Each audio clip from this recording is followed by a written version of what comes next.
author, philosopher, and self-proclaimed spiritual entertainer, Alan Watts.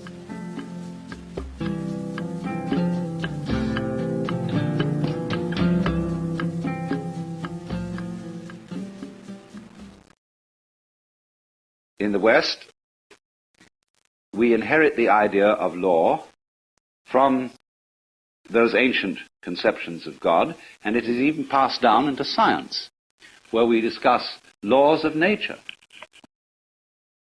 But one recognizes more and more in the sciences that what we call laws of nature are simply observed regularities in the way things behave. And you, in order to observe regularities, you must look at things through something regular.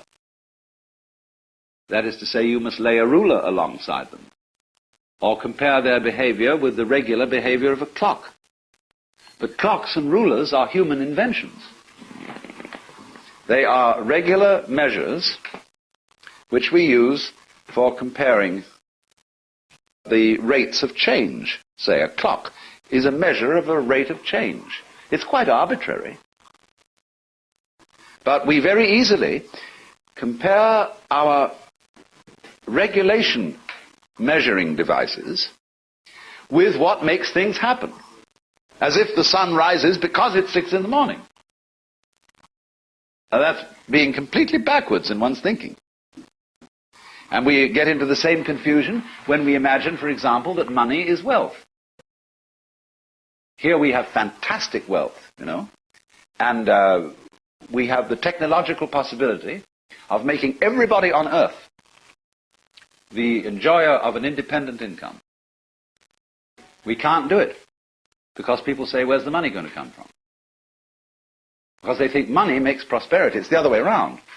It's physical prosperity which has money as a way of measuring it. But people think money has to come from somewhere, like hydroelectric power or lumber or iron, and it doesn't. Money is something we invent, like inches. So you remember the Great Depression? When there was a slump? And what did we have a slump of? Money. There was no less wealth, no less energy, no less raw materials than there were before, but it's like you came to work on building a house one day, and they said, sorry, you can't build this house today, no inches. What do you mean, no inches? Just inches. We don't mean we got inches of lumber. Yes, we've got inches of metal. We've even got tape measures. But there's a slump in inches as such, you see. And people are that crazy. They can have a depression because they've got no inches to go around, or no dollars. That's all a lot of nonsense. But you see, because we get thinking backwards, making the metaphysical tail wag the dog, making the law rule things, whereas it doesn't. It's merely a way of measuring what happens. And so, you see, when you get into Buddhistic thought, you don't get that confusion.